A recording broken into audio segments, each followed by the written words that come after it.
வணக்கம் நேர்களே, மெய்வழியின் கலைவழி நிகழ்ச்சிக்கு அன்போடு உங்களை வரவேற்றுக் கொள்கின்றேன். இன்று மிக முக்கியமாக ஒருவரோடு பேசுவது எனக்கு பெருமிதமாக இருக்கின்றது. இந்தியாவில் பெயர் பெற்ற ஆவணப்பட இயக்குனரான அம்சன் குமார் அவர்களோடு இன்று நாங்கள் பேச இருக்கின்றோம். மிக முக்கியமாக அவரோடு பேச வேண்டிய காரணம், எங்களுடைய ஈழக்கூத்தன் என்று எல்லோராலும் பெருமிதத்தோடு அழைக்கப்படுகின்ற ஏசி தாசிசியஸ் அவர்களுடைய வாழ்வு வரலாற்றை ஆவணப்படமாக அவர் தயாரித்திருக்கின்றார். அந்த படத்தை இயக்கியதோடு மாத்திரமல்லாமல் அது தொடர்பான பல வாழ்வியல் அம்சங்களை, பண்பாட்டு அம்சங்களை இயக்கி எங்களுக்கு ஒரு ஆவணமாக கொண்டு வந்திருக்கின்றார் என்பது எல்லோருமே நாங்கள் பெருமைப்பட வேண்டிய மிக முக்கியமான ஒன்று. வாழ்வியலை ஆவணப்படுத்தல் ஒரு இனத்தினுடைய அடையாளமாக, அதனுடைய பண்பாட்டு கூறுகளை மீள நாங்கள் ஆழ்ந்து பார்ப்பதான விடயங்களை தொகுத்து தருவதான ஒரு விடயமாக இருக்கின்றது. ஆவணப்படுத்தலில் ஆவணப்படுத்தப்படுகின்ற செயற்பாடுகளில் ஈழத்தமிழர்கள் பெரும்பாலும் பின்தங்கி இருக்கின்றோம் என்ற ஒரு குறைபாடு பலருக்கு இருக்கின்ற மத்தியில் ஏசி தாசிசியஸ் அவர்களுடைய வாழ்வியல் ஆவணமாக்கப்பட்டிருப்பது ஒரு மிக முக்கியமான விடயம். அந்த வகையில் இன்று எங்களோடு இணைந்திருக்கின்ற தேசிய விருதுகளை தன்னுடைய ஆவணப்படுத்ததுக்காக தன்னகத்தை தனதாக்கி கொண்ட எங்களுடைய பெரும் மதிப்புக்குரிய அம்சன் குமார் அவர்களை எங்களோடு இணைத்துக் கொள்கின்றோம். வணக்கம். வணக்கம். மிகவும் சந்தோஷம், பெருமிதம், அதே சிரிப்பு, அதே சாதாரண உங்களோடு இந்த ஆவணப்பட தயாரிப்பில் உங்களோடு ஒரு சில மணி நேரங்கள் உங்களை சந்திக்க கிடைத்தது எனக்கு பெரும் பாக்கியமாகவே இருக்கின்றேன். உங்களுடைய ஒருத்தி மனுஷங்கடா என்ற பேரோடு வந்த அந்த இரண்டுமே ஒரு ஒரு மக்களுக்காக, ஒடுக்கப்பட்ட மக்களுக்காக குரல் கொடுக்கின்ற உங்களுடைய சமூக நோக்கு எங்களுக்கு எடுத்தியம்பி நிற்கின்றது என்பது எல்லோருமாலே அறிந்த விடயம் உண்டு. இதைவிட தனி மனிதர்களை ஆவணப்படுத்துகின்ற உங்களோட முயற்சி, ஆவணப்படமாக அவர்களை கொண்டு வருகின்ற முயற்சி மிக வாழ்வியலோடு மிக முக்கியமானதாக பார்க்கப்படுகிறது. அந்த வகையில் மிக பெருமிதத்தோடு நாங்கள் சொல்லுகின்ற எங்களுடைய யாழ்ப்பாணத்து தவில் வித்துவான் தட்சிணாமூர்த்தி அவர்களுடைய ஆவணம் உங்களுடைய கைவண்ணத்தில் அது உருவாக்கப்பட்டிருக்கின்றது. அதனைத் தொடர்ந்து இப்பொழுது எங்களுடைய ஈழக்கூத்தன் ஏசி தாசிசியஸ் அவர்களுடைய ஆவணம் உங்களுடைய கைகளில் வந்திருக்கின்றது. இது பெருமிதமாக இருக்கின்றது. நிறையவே எதிர்பார்ப்புகள் இருக்கின்றது. சுவிட்சர்லாந்தில் ஏற்கனவே கடந்த 5ஆம் திகதி இது வெளியிடப்பட்டிருக்கின்றது. லண்டனில் முதலாவதாக காட்சிப்படுத்தப்பட இருக்கின்றது. வருகின்ற 11ஆம் திகதி இது காட்சிப்படுத்தப்படுகின்றது. ஆகவே மக்கள் மத்தியில் பெரும் எதிர்பார்ப்பு இருக்கின்றது. அம்சன் குமார் எங்களுக்கு எப்படியான ஒரு ஆவணத்தை தொகுத்து கண்டு வரப்போகின்றார் என்று சொல்லி, இந்த வகையிலே இந்த 2வது நபராக ஈழத்து ஆளுமை ஒருவரை உங்களுடைய ஆவண கதைகளுக்குள் நீங்கள் கண்டெடுத்திருக்கிறீர்கள், அல்லது உங்களுக்கு அதுக்கு வந்து சேர்ந்திருக்கிறது.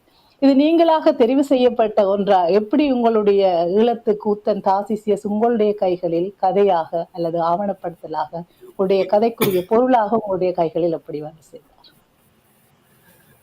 மெய்வெளி ஊடகத்து மூலமாக உங்கள் அனைவரையும் சந்திப்பதில் மிகவும் மகிழ்ச்சி அடைகிறேன். ரஜிதா, உங்களுடைய ஏற்கனவே நான் இந்த தாசிசியஸ் படப்பிடிப்பில் கலந்து கொண்டு உங்களுடன் உரையாடி இருக்கிறேன். உங்களையும் அதில் படம் பிடித்திருக்கிறேன் என்ற வகையில் நீங்களும் எனக்கு மிகவும் நெருக்கமானவர், ஏற்கனவே அறிமுகமானவர். தாசிசியஸ் ஆவணப்படம் என்பது கிட்டத்தட்ட 2 வருடங்களாக தயாரிப்பில் இருந்தது.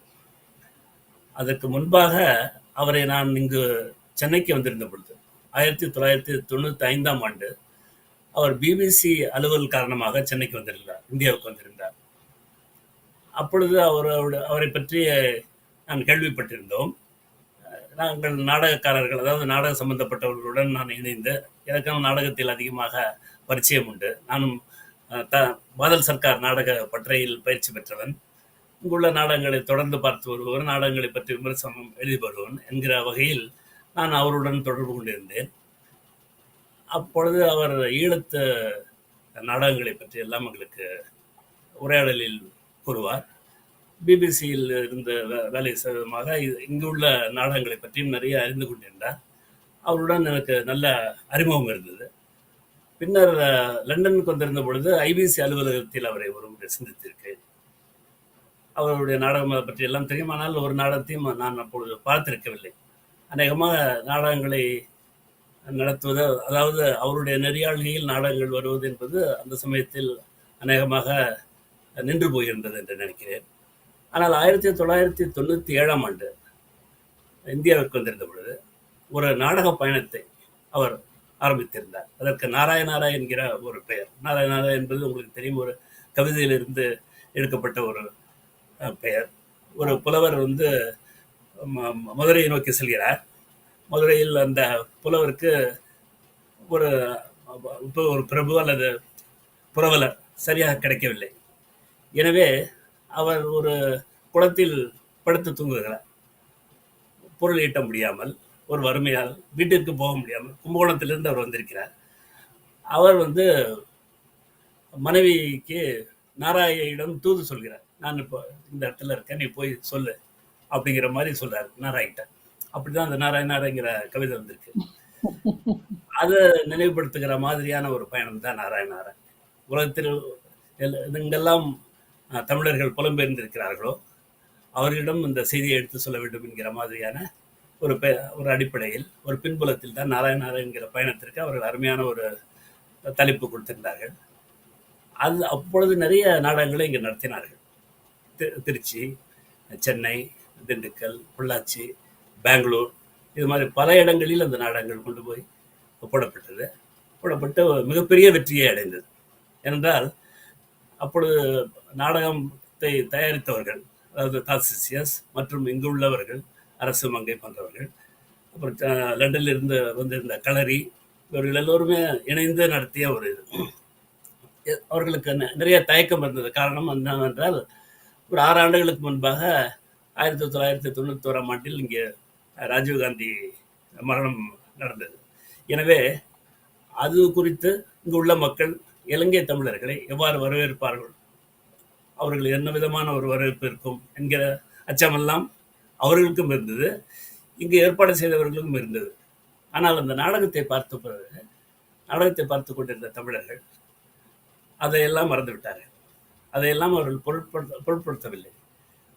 எதையும் தாயம் என்கிற ஒரு நாடகம் நடந்து முடிந்த பிறகு அந்த நாடகத்தில் நடித்தவர்களை எல்லாம் இங்குள்ள தமிழர்கள், தமிழ்நாட்டு தமிழர்கள் ஓடி சென்று கட்டி அணைத்து கதறி அழுதார்கள். அப்படி தங்களுடைய தொப்புள் கொடி உருவாகத்தான் இலங்கை தமிழர்களை இங்குள்ள தமிழர்கள் நினைக்கிறார்கள் என்பது அந்த நாராயண பயணத்தின் மூலமாக மீண்டும் நிரூபணமானது. இவ்வாறு ஒரு வரலாற்று சிறப்புமிக்க ஒரு பயணம் அது. நீங்கள் கேட்ட கேள்வி, எப்படி இந்த அந்த ஈழக்கூத்தனை பற்றிய ஒரு படம் நான் எடுப்பதற்கான வாய்ப்பு எனக்கு கிட்டியது என்பது நீங்கள் கேட்டீர்கள். எனக்கு அவரை பற்றி படம் எடுக்கிறது அது மாதிரியான ஒரு எண்ணம் தோன்றவில்லை. ஏனால் யாராவது செய்திருப்பார்கள் என்ற எண்ணம் எனக்கு இருந்தது. அதற்கு முன்பாக அவரை பற்றிய ஒரு பெரிய ஆவணம் என்று சொல்லக்கூடிய ஒரு நூல் இருந்தது. அதாவது அந்த நாடகம், அதாவது அவருடைய பவள விழா என்று பவள விழா ஆண்டில் வெளிவந்த நூல் அதுதான் இந்த நூல். தாசிசியஸ் நாடகர் ஏடகர் என்கிற புத்தகம் நீங்களோ வாசித்திருப்பீர்கள் என்று நம்புகிறேன். 670 பக்கங்கள் கொண்ட புத்தகம். மிக அருமையான புத்தகம். இதன் வாயிலாக அவரை பற்றி நான் ஓரளவு தெரிந்து வந்தேன். அப்பொழுது நவதர்ஷினி, இலங்கையில் நாடகத்துறையில் பேராசிரியராக இருக்க நவதர்ஷினி என்னை தொடர்பு கொண்டார். அவருக்கு ஏற்கனவே நான் யாழ்ப்பாணம் தட்சிணாமூர்த்தி பற்றி ஆவணப்படம் எடுத்துள்ளது அவருக்கு தெரியும். அதன் தொடர்பாக அவருக்குள் ஒரு எண்ணம், தாசிசியஸை பற்றி ஒரு ஆவணப்படம் எடுக்க வேண்டும் என்று அவருக்கும், சுவிஸ் தமிழ்நாடு கல்லூரி இயக்குநரான ஸ்தாபகரான ஆண்டன் பொன்ராசாவிற்கும் அதே மாதிரியான எண்ணம் இருவருக்கும் இருந்தது. எனவே என்னை இருவரும் தொடர்பு கொண்டு அவரை பற்றி படம் எடுக்க முடியுமா என்று கேட்டார்கள். அப்பொழுது எனக்கு அதில் உள்ள சவால்கள் எல்லாம் தெரிந்தது, இப்படியெல்லாம் அது இருக்கும் என்று. ஏனென்றால் அவரை பற்றி நான் ஏற்கனவே படித்திருந்தபடியாலும் அவரை பற்றி நான் தெரிந்து கொண்டிருந்தவன் என்கிற முறையாலும் நான் சரி என்று கூறிவிட்டேன். எந்த தயக்கம் என்று சரி என்று கூறிவிட்டேன். ஏனென்றால் இது ஒரு வாய்ப்பு, அவரை பற்றி ஒரு படம் எடுப்பது ஒரு வாய்ப்பு என்று சரி என்று கூறிவிட்டேன். ஆனால் தாசிசியஸுக்கு அதில் மிகுந்த தயக்கம் இருந்தது. தன்னை பற்றி ஒரு படம் எடுக்க அவருக்கு ஒரு தயக்கம் என்றால் அவர் ரொம்ப எளிமையான மனிதர். அதுதான் அதற்கான தயக்கம். நான் என்ன அவ்வளவு பெரிய மனிதரா என்றெல்லாம் அவருக்குள்ள எண்ணங்கள் ஓடிக்கிறது. அவருடைய எளிமையான எண்ணம் அதனால அவரை முதலில் அவர் தயங்கியிருக்கிறார், அவர் மறுத்திருக்கிறார். பின்னர் நான் அதை செய்ய போகிறேன் என்ற போதும் அவருக்கு ஓரளவிற்கு அதில் ஒரு நம்பிக்கை ஏற்பட்டது. ஒரு ஜூம் மீட்டிங் ஏற்பாடு செய்தார்கள். நான், ஆண்ட்ரன், நவதர்ஷினி, தாசிசியஸ் எல்லோரும் இந்த ஜூம் மீட்டிங், அப்பொழுது இந்த கொரோனா காலம் எல்லாம் இருந்தது. அப்பொழுது பேசிக்கொண்டிருந்த பொழுது அவர் தன்னுடைய ஒப்புதலை முழுமையாக தெரிவித்தார். அதற்கு பின்னர் தான் இந்த முயற்சி நாங்கள் இறங்கலானோம். அது தொடர்பாக வேலைகள் எல்லாம் செய்ய ஆரம்பித்தேன். நான் இது என்னவென்றால், எல்லாரும் ஒவ்வொரு இடத்தில் இருக்கிறோம். நான் சென்னையில், இந்தியாவில் இருக்கிறேன். ஆண்டன் சுவிஸில் இருக்கிறார். நவதர்ஷினி இலங்கையில், தாசிசியஸ் லண்டனில். இப்படி எல்லாரும் ஒவ்வொரு இடத்தில் இருக்கிறதுனால இதை இணைப்பதற்காக நான் எல்லோருடன் தொடர்பு கொண்டிருந்தேன். எல்லோரும் என்னிடம் தொடர்பில் இருந்தார்கள்.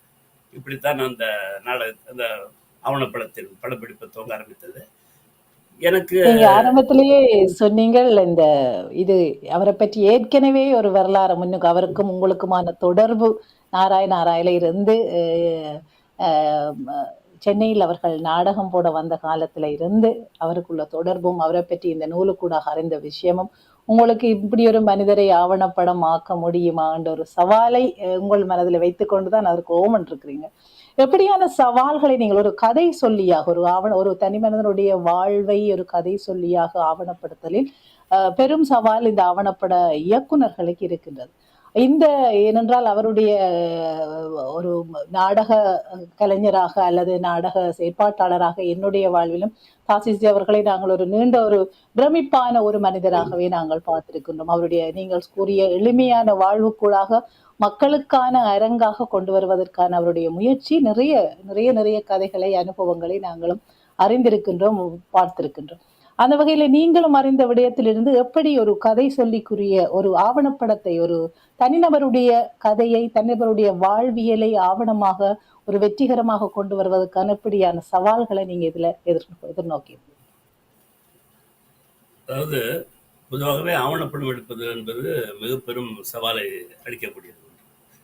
குறிப்பாக இந்தியர்கள், இலங்கை வாழ் தமிழர்கள் போன்றவர்களை பற்றியெல்லாம் ஒரு ஆவணப்படம் எடுப்பது என்பது மிகப்பெரிய சவால். ஏனென்றால் அவர்களை பற்றி பிற ஆவணங்கள் இருக்கும், ஆனால் காட்சிப்படுத்தலுக்கான ஆவணங்கள் இருக்குமா என்றால் அது வேறு. நிறைய பேர் எழுதியிருப்பார்கள், அவர்களை பற்றி பேசியிருப்பார்கள், ஆனால் புகைப்படங்கள் கூட மிகவும் அரிதாக இருக்கும். காட்சி ஊடகம் ஆவணப்படம் என்பது, அதில் நீங்கள் பேசிக்கொண்டே இருக்க முடியாது. பேசினாலும் அதற்கு பொழுது நீங்கள் எதை பற்றி பேசுகிறீர்களோ அதற்கெல்லாம் ஆதாரங்களை புகைப்படங்களாகவோ விஷுவல்ஸுகளாகவோ காட்ட வேண்டும். அப்பொழுதுதான் அதற்கான ஒரு நியாயம் நீங்கள் கற்பிக்க முடியும். அதை பார்ப்பவர்களை நீங்கள் உள்ளிழுக்க முடியும். ஏன் அந்த மாதிரியான ஒரு படம் பார்க்க வேண்டும் என்று அவர்கள் கேள்வி கேட்கும் பொழுது, அதற்கான தேவை என்ன என்று அவர்கள் நினைக்கும் பொழுது, அதற்கான தரவுகளை நீங்கள் தர தயாராக இருக்க வேண்டும். அந்த மாதிரியாக பார்க்கும் பொழுது, இங்கே நம்மிடையே இருக்கிற பலருக்கும் தரவுகள் கிடையாது. அதாவது இப்ப வள்ளுவரை பற்றி ஒரு படம் எடுக்கணும்னா என்ன செய்ய முடியும்? ஒண்ணுமே செய்ய முடியாது. ஒரு சிலையை காமிக்கலாம், அவ்வளவுதான். இந்த மாதிரி செய்ய முடியும். அது வேற விஷயம், அது அந்த காலகட்டம் வேற. ஆனா திரைப்படங்கள்லாம் வந்த பிறகு, வீடியோலாம் வந்த பிறகும் கூட நம்மில் பலருக்கு வீடியோ சாட்சியங்கள், வீடியோ பதிவுகள் இவைகள் எல்லாம் இல்லாமல் இருந்திருக்கு. பாரதியார் படத்துலேயும் அந்த மாதிரி எனக்கு நிறைய பிரச்சனை எல்லாம் இருந்தது. பாரதியார் வந்தபோது நமக்கு படம்லாம் வந்துருச்சு, அதாவது இப்போ ஃபில்மே வந்துச்சு. ஆனால் அவர் உயிரோடு இருக்கும்போது அவர் 5 படங்கள் தான் இருந்தது, ஃபோட்டோஸ் 5 ஃபோட்டோஸ் தான் இருந்தது. அதை வச்சு தான் நான் ஒரு மணி நேரம் படம் எடுக்கணுங்கிற மாதிரி எடுத்தேன் நான். அதே மாதிரி தான் இப்போ நீங்கள் இந்த நிகழ்ச்சி ஆரம்பத்தில் யாழ்ப்பாணம் தட்சிணாமூர்த்தி பற்றி சொன்னீங்க. அவரு நம்மோட வெகு காலத்தில் இருந்தவர்.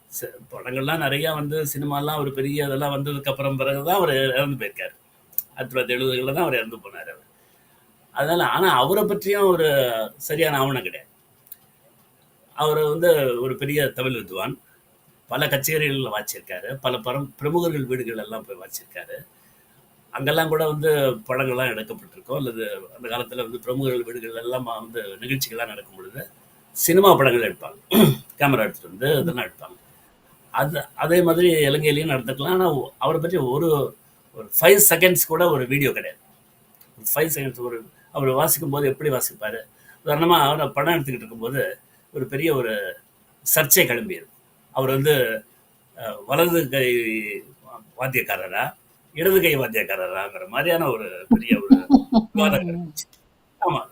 சில பேர் வந்து அவர் வலது கைங்கிறாங்க, அதாவது அவரோட வாட்சவங்களே. இன்னும் சில பேர் அவங்களோட வாட்சவங்க அவர் ரொம்ப நெருக்கமானவர்களே இடது கைங்கிறாங்க. இந்த குழப்பம்லாம் எப்போ உங்களுக்கு தீர்ந்து போயிருக்கும்னா, அவர் வாசிக்கிறத ஒரு 5 செகண்ட், ஒரு 10 செகண்ட் ஒரு பிட் இருந்ததா கூட நீங்க நீங்க அதெல்லாம் தீர்த்துக்கலாம். ஆனா தீர்க்கவே முடியாம போயிடுச்சு. அப்படியே இன்னைக்கு அது அப்படியே இருக்கு. அவங்க சொன்னது அவங்க சொன்ன மாதிரி, இவங்க சொன்னது அப்படியே இருக்குங்கிற மாதிரி இருக்கு. இதற்கு காரணம் வந்து நமக்கு வந்து ஒரு வீடியோ ஆவணம் இல்லை அப்படிங்கிறதுனால. அது அவர் எப்படிப்பட்டவர், அவர் அவர் உட்கார்றது நல்லா இருக்கும், எந்திரிக்கிறது நல்லா இருக்கும், அவர் உள்ள நுழையும் போதே ஒரு ராஜகம்பீரமா இருப்பாரு. இந்த மாதிரி நிறைய அந்த ஆளுமையை பத்தியும் சொல்லியிருக்காங்க, அந்த அவர் எப்படிப்பட்டவர்னு. ஆனா இதுக்கெல்லாம் வந்து நம்ம நினைச்சுதான் பார்க்கணும், அதை பார்த்தவங்க சொல்லி தான் நமக்கு கேட்கணும். அந்த மாதிரி ஒரு நிலைமையில இருக்கு. இது மாதிரி தான் நிறைய பேர் இருக்கு. அதே மாதிரி தாசிசை பற்றி எடுக்கும்போது எனக்கு அவருடைய விஷுவல்ஸ் எல்லாம் என்ன, ஏன்னா நான் சொன்ன அவங்கள்ட்ட ஆரம்பிக்கும் போது அது அநேகமாக ஒரு நெறியாளுகையை நிறுத்தக்கூடிய ஒரு நிலைமைக்கு வந்துட்டார். 1997 இந்த நாராயணராய் பயணம் முடிந்த உடனேயே அந்த ஐபிசி ஆரம்பிச்சிட்டார். 1997 அப்பவே அந்த வருஷமா ஐபிசி துவங்கப்பட்டது. அதனால நாடகத்தை அவர் நடிக்கிறது அல்லது அவர் வந்து இயக்குவது அப்படிங்கிறத நின்று போன ஒரு விஷயமா இருக்கு. அதனால அது வரைக்கும் அவர் செய்த நாடகங்கள், அதோடைய பதிவுகள் எனக்கு தேவையா இருக்கு. அதெல்லாம் இருந்தால் தானே அவரை பற்றி சொல்ல முடியும். முக்கியமா மிகப்பெரிய ஒரு ஆறுதல் என்னன்னா, அவர் நம்ம கூட இருக்காரு. நம்ம கூட இருக்கிறாருங்கிறது ஒரு பெரிய ஆறுதல். நான் அதை வைத்துக்கொண்டு நிறைய விஷயங்கள் நம்ம செய்யலாம். ஆனா அவரோட பணி, அவரோட நாடகங்கள் என்னென்னலாம் செய்திருக்காரு, இங்கெல்லாம் பண்ணியிருக்காரு அப்படிங்கிறதுக்கான பதிவுகள்லாம் கேட்கும்போது ஆண்ட்ரன் வந்து சில பதிவுகள் எல்லாம் அனுப்பிச்சார். அதெல்லாம் எது வச்சிருந்தது, ஒரு வீச்சஸ் வீடியோவில் வச்சிருந்தது, அதெல்லாம் வச்சு அனுப்பிச்சார். ஆனால் எனக்கு அதெல்லாம் போதுமானதாக இல்லை. ஏன்னா அந்த எடுத்தது வந்து அந்த காலத்து ஏதோ ஒரு ரெக்கார்டிங் மாதிரி ஏதோ பண்ணியிருக்காங்க, குவாலிட்டி இது சரியா இல்லை, அப்புறம் முழுமையாகவும் இல்லை, இப்படிலாம் பல இதெல்லாம் இருந்தது. ஸோ இதை வச்சுக்கிட்டு தான் ஏதாவது செய்யணுங்கிற மாதிரி எனக்கு ஒரு கட்டாயம், ஒரு நிர்பந்தம். அப்போ நான் என்ன சொன்னேன், ஆண்ட்ரன்கிட்டையும் சொன்னேன், தாசிஸ் எல்லாத்திட்டையும் சொன்னது, வினோதர்ஷிகிட்டும் சொன்னது என்னென்னா, அவர் நல்ல நிலையில் இருக்கிறதுனால, இப்போ அவரோட வேலை செய்தவர்கள் லண்டன்லேயும் சுவிஸ்லேயும் இருக்கிறதுனால, அவரோட நாடகத்தில் நடித்தவர்களால், அவரோட மாணவர்களாக இருக்கிறதுனால, ஏதாவது ஒரு நாடகத்தை ஒரு முழுமையாக போடாட்டாலும் சில எக்ஸப்ட்ஸ் மாதிரி துண்டுகளாக நடத்தி காட்டுட்டோம், அது நம்ம படமாக எடுத்துக்குவோம். ரீக்ரியேட் பண்ணுறது அவரோட ஈராவை அது மாதிரி செய்யலாம் அப்படின்னு நான் அவங்கள்ட்ட சொன்னேன். அவங்க ஒத்துக்கிட்டாங்க, அதெல்லாம் அது செய்யலாம் அப்படின்னா. அது ஒன்று லண்டன்லேயோ அல்லது வந்து சுவிஸ்லேயோ எங்கேயாவது செய்யலாம் அப்படிங்கிற மாதிரி ஒரு முடிவுக்கு வந்தோம். அந்த சமயம் வந்து அவருக்கு உடல்நல திடீர்னு பாதிப்புக்குள்ளாயிடுச்சு. தாசிஸுக்கு உடல்நல திடீர்னு சரியில்லை, அவரால் அதை செய்ய முடியாது அப்படிங்கிற மாதிரி இருந்தது. உடல்நல தேர்னதுக்கப்புறமும் கூட வேறு ஒரு முக்கியமான ஒரு சிக்கல் என்னன்னா, அவருடைய நாடகத்தில் நடித்தவர்கள் எல்லாருமே இப்போ எல்லாருமே ரொம்ப அவங்களும் வளர்ந்துட்டாங்க. அதாவது மொத்தம் அவர்கிட்ட நடிக்கும் போது அவங்க 20 வயசு 25 வயசு இருந்தவங்க இப்பெல்லாம் 60 வயசு 65 வயசு ஆயிட்டாங்க. அதனால அவங்களுக்குலாம் நாடகம் போடுறது அவங்கள நிறுத்திட்டாங்க. அவங்களுக்கு பல்வேறு விதமான வேலைகள், அவங்களுடைய வாழ்க்கையில வந்த வேற அவசரங்கள், தொடர்ந்து நாடகம் போட முடியாத ஒரு விஷயம், கிட்டத்தட்ட தொடர்ந்து நாடகம் போட முடியாதுங்கிற விஷயமா எல்லா இடத்துலையுமே இருந்துச்சு. இலங்கையிலையும் சரி, லண்டன்லையும் சரி, சுவிஸ்லையும் சேர்ந்து. ஏன்னா அவங்கெல்லாம் வந்து பழைய மாணவர்கள், அலுமினின்னு சொல்றோம் இல்லையா, அந்த மாதிரி தான் இருக்கக்கூடிய மறுபடியும் அவங்களால நாடகம்லாம் போட்டு பயிற்சியெல்லாம் செய்து நாடகம் போட முடியுமா அப்படிங்கிற ஒரு விஷயம் வந்தது. அது முடியாதுங்கிற ஒரு இதை நான் உணர ஆரம்பித்தேன். அது செய்ய முடியாது, ஒரு 1/2 மணி நேரம் கூட செய்வது ரொம்ப கஷ்டம். ஏன்னா நாடகம் போடுறதுங்கிறது சாதாரணமான விஷயம். ஒரு 1/2 ஹவருக்கு நீங்கள் நாடகம் போடணும்னா பல வாரங்கள் நீங்கள் செய்யணும். அப்போ எல்லாரும் வரணும், அதை மறுபடியும் எல்லாரும் ஞாபகப்படுத்தணும், செய்யணும், அதே மாதிரி உடல் வளையணும், இது மாதிரிலாம் அவ்வளோ இருக்குது. அதெல்லாம் அவங்களால செய்ய முடியாது அப்படிங்கிறது முன்னால் நான் வேறு என்ன சொல்கிறேன்னா, ஆனால் அவர்கிட்ட ஒரு விஷயம் என்னென்னா, நாடகங்கள் போடுறது இயக்கிறது அப்படிலாம் இல்லாவிட்டாலும் தொடர்ந்து நாடக பயிற்சிகளை கொடுத்துட்டு வர, ஒர்க் ஷாப்ஸ் செஞ்சுக்கிட்டு வர, அதில் வந்து எப்போவுமே செஞ்சுக்கிட்டு இருக்க. அதாவது இலங்கையிலையும் அப்போ அந்த கொரோனா பேண்டமிக் வந்த சமயத்தில் கூட அங்குள்ள ஆம், நாடக பள்ளிக்கு, கல்லூரிக்கு அங்குள்ள மாணவர்கள் ஜூம் வழியாக அவர் வந்து பாடம் நடத்திட்டு வரார். எப்பொழுதுமே அவர் வந்து பாடங்கள் நடத்திட்டு வரார். அது மூலம் தன்னை தானே புதுப்பித்துக் கொண்டு வருகிறார். ஏதோ ஒரு ம். காலத்துல கத்துக்கிட்டோம், அதையே சொல்லி சொல்லி சொல்லிக்கிட்டு இருக்கலாம் அப்படின்னு அந்த மாதிரி இல்லாம புதுசு புதுசா கத்துக்கிட்டு அதெல்லாம் சொல்லி கொடுத்துக்கிட்டு இருக்க ஒரு வாத்தியாராக தன்னை வளர்த்து கொண்டே இருக்கிறார். அதனால அந்த வகையில அவருடைய நாடக பயிற்சியை நம்ம எங்கேயாவது நம்ம வந்து செய்ய முடியுமா? நாடகம் போடுறது கஷ்டம். ஆனா நாடக பயிற்சியை எங்கேயாவது செய்யலாம் அப்படிங்கிற ஒரு எண்ணத்தை நான் முன்வைத்தேன். அதற்கு அவங்க ஒத்துக்கிட்டாங்க. ஸோ அந்த வகையில தான் வந்து சுவிஸ்ல வந்து அவருடைய மாணவர்கள், அதாவது ஆண்டனுடைய சுவிஸ் தமிழ் நாடக கல்லூரியில பயின்ற மாணவர்கள், அவங்கெல்லாம் சொன்ன மாதிரி நான் சொன்ன மாதிரி அவங்கெல்லாம் இப்போ எல்லாம் சீனியர்ஸ். பட் அவங்கெல்லாம் வந்து இவர் வரவும் மாஸ்டர் வரவும் அவங்களாம் திடீர்னு அவங்களாம் இளைஞர்களாக மாறிட்டாங்க. ஆ. அவங்கெல்லாம் வந்து இவர் எழுந்து நில்லுங்கன்னா அவங்க குதிக்க ஆரம்பிச்சாங்க. ஸோ அந்த மாதிரிலாம் நடந்தது. ஸோ அவ்வளோ, அதாவது டெடிகேஷன், அந்த டெடிகேஷன் அவர் வந்து உருவாக்கியிருக்கார். தாசசியஸ் ம். அப்படிங்கிறவங்க வந்து இந்த மாதிரியான ஒரு டெடிகேஷன் வந்து அதுதான் தாசசியஸோட ஸ்கூல் அவர் அவர் உருவானது. ஏன்னா அவர் வந்து அவ்வளோ சாதாரணமா எதையுமே கத்துக்கல. கத்துக்கிட்டது வந்து ம். கூத்த வந்து ஒரு நடிகர் கத்துக்கிறதும் கூத்தர் கத்துக்கிறதுக்கும் வித்தியாசம் இருக்கு. கூத்த நம்ம போய் ம். ஒரு கூத்துக்காரங்க போய் நம்ம கூத்த கத்துக்கிறதும் கூத்து பரம்பரையிலேயே இருக்கிற ஒருத்தர் கூத்து கத்துக்கிறதுக்கு நிறைய வித்தியாசம் இருக்கு. ஆனா தாசிஸ் வந்து கூத்து பரம்பரையிலேயே வந்தவர்கள் எல்லாம் கத்துக்கொண்டார்களோ அதையெல்லாம் போய் அவர் கத்துக்கிட்டு இருக்காரு. நீங்க சொல்ற வடமொழி கூத்து, தென்மொழி கூத்து, மட்டக்களப்பு, அந்த கூத்து எல்லாத்தையும் அவர் போய் அங்கேயே அவங்களுடைய இருந்து கத்துக்கிட்டு இருக்காரு. அது மட்டும் இல்லாம ஒரு நாடகத்துல வந்து முக்கியமா ஒரு ஆக்ரோஷமா உடல் அசைவுகள் எல்லாம் உருவாக்கணும் அப்படிங்கிற மாதிரி ஒரு வரும்போது வந்து அங்க வந்து கண்டிய நடனத்துல தான் அந்த ஆக்ரோஷம் இருக்கு. அது நம்ம கூத்துல இருக்கிறத விட இன்னும் அதிகமா ஃபோர்ஸ்ஃபுல்லா பவர்ஃபுல்லா இருக்கு அப்படிங்கவும் கண்டிய நடனத்தை போய் அவர் கத்துக்கிறார். சோமபால முதன் கொத்கே அப்படிங்கிற ஒரு பெரிய ஒரு ஆசிரியர், அவர் அந்த கண்டிய நடனத்துல ஒரு பேர் போனவர். அவர்கிட்ட போய் இது மாதிரி நான் வந்து கத்துக்கணும் அப்படிங்கிறாரு. அவர் வந்து அவங்களுக்கு பேசிக்கா சிலதெல்லாம் சொல்லி தரங்கிறாரு. ஆனா இவரோட ஆர்வத்தை பார்த்துட்டு அவர் எல்லாமே சொல்லிக் கொடுக்குறாரு. அவர் ஆ. ஒரு குறைந்த காலத்திலேயே இவர் எல்லா விஷயத்தையுமே கத்துக்கிட்டு அந்த இதை கொண்டு வந்து அந்த நாடகத்துல போட்டு செஞ்சு காமிக்கிறாரு.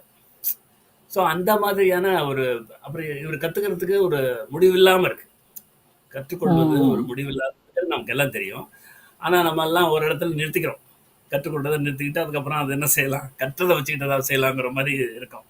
அவர் கற்றுக்கொண்டே இருக்கிறது, அது தன்னுடைய அதுவே தன்னுடைய வாழ்க்கையா, அது தன்னுடைய வளர்ச்சியா அப்படின்னு நினைச்சு அவர் எல்லாத்தையுமே செஞ்சுட்டு இருக்காரு. அப்புறம் வந்து நிறைய சித்தர்களை போய் பார்க்கறாரு.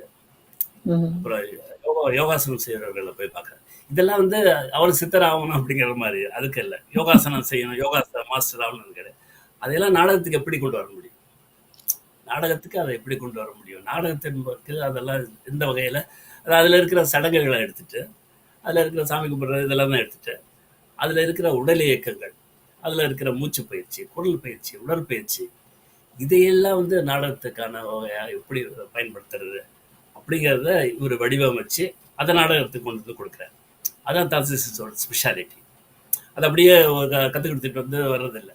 ஒரு சித்தர்கிட்ட ஒரு ஒரு வித்தையை கற்றுக்கிட்டோம் அப்படின்னா அது எப்படி நாடகத்தை கொண்டு வர்றதுங்கிறது, அது நடிக்கிறது, அதை செய்யறது அதுக்கு ஒரு தனி ஒரு இது, அதுக்கு ஒரு வித்தை வேணும்.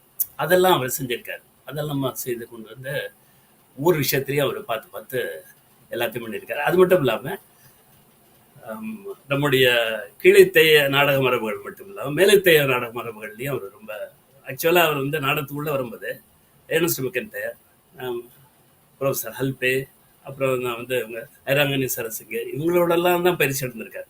அவங்களாம் வந்து கூத்து அந்த கீழத்தைய மரபுல அது கிடையாது. அவங்களாம் வந்து மேலத்தைய மரபுள்ள, அவங்களாம் ஷேக்ஸ்பியர், அது இது மாதிரி செக்காவ், இப்சன், பிரக்ட், இந்த மாதிரி போகிறவங்க. அவங்கள்ட்ட இருந்துட்டு அதுலேருந்து இப்படி ஒரு பெரிய ஒரு ட்ராமாட்டிக்கான ஒரு யூட்டர்ன் அடிக்கிறார்.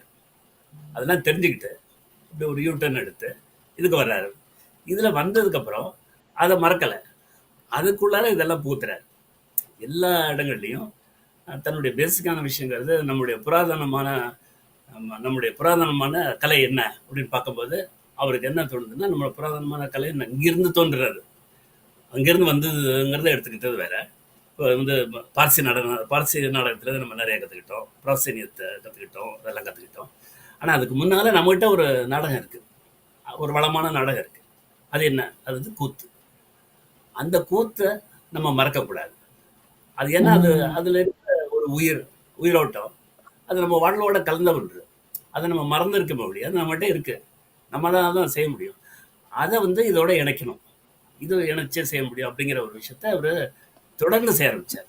இப்போ நாடகத்துக்கு இந்த மாதிரி மேலத்தைய நாடகத்திலேருந்து வந்து இங்கே மெக்கன்டயர் அவங்கள்ட்ட இருந்து வெளியே வந்து இந்த மாதிரி நாடகங்கள் செய்கிறாரோ, சுந்தரலிங்கத்தோட அபஸ்வரம் நாடகத்திலலாம் செய்ய ஆரம்பிக்கிறாரோ, அதுலேருந்து அவர் தொடர்ந்து இந்த மாதிரி நாடகங்களை தான் செய்கிறார். எல்லாத்துலேயுமே அந்த கூத்து வடிவத்தையும் கொண்டு வர்றார்.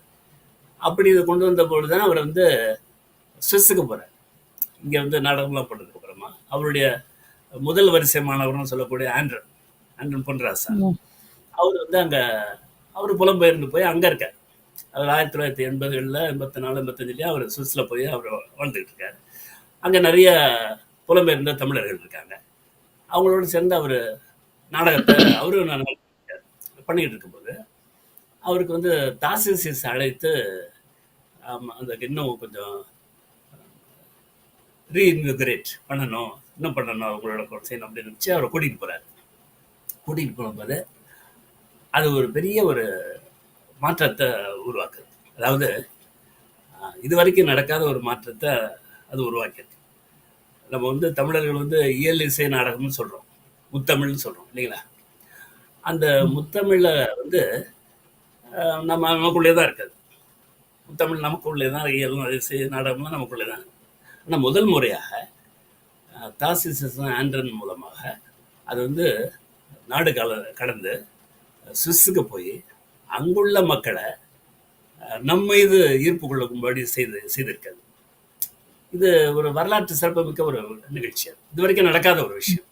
அது நம்ம நாடகத்தை அவங்க பார்ப்பாங்க. இப்போ நம்ம சினிமாவை தமிழ்நாட்டில் எடுக்கிற படத்தை உலகத்தில் எல்லாருமே பார்க்குறாங்க. ரஜினிகாந்தை பார்க்குறாங்க, அது மாதிரி நடிகர்களை பார்க்குறாங்க. அது இங்கே உள்ள எப்படி இருக்காங்க.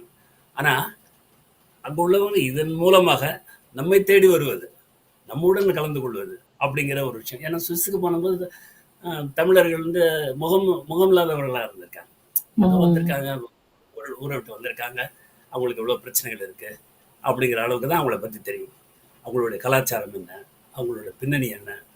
நமக்கு சுவிஸ் மாதிரி மேற்கத்திய நாட்டில் இருக்கிற அளவுக்கு ஒரு பெரிய கலாச்சார பின்னணி அவர்களுக்கு இருக்குது அப்படிங்கிறத அவங்களுக்கு தெரியாத வாய்ப்பு இல்லை இல்லைங்களா? அந்த மாதிரியான சமயத்தில் இந்த நாடகத்தின் மூலமாக தங்களை யாருன்னு வெளிப்படுத்துகிறாங்க. நாங்கள் எங்கேருந்து வர்றோம், எங்களோட பின்னணி என்ன அப்படிங்கிறத நாடகத்தை, இப்படி ஒரு நாடகத்தை பார்க்கும்போது இந்த மக்கள் வந்து மிகப்பெரிய ஒரு கலாச்சாரத்திலேருந்து தான் வந்திருக்க முடியும் அப்படிங்கிறத அவங்க உணர்றாங்க. சொல்லி சொல்கிறது நம்புறதுலாம் கிடையாது, உணர்றாங்க.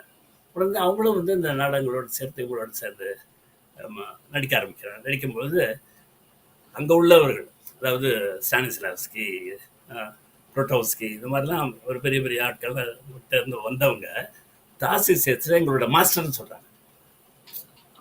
இது எவ்வளோ ஒரு பெரிய விஷயம் பாருங்க.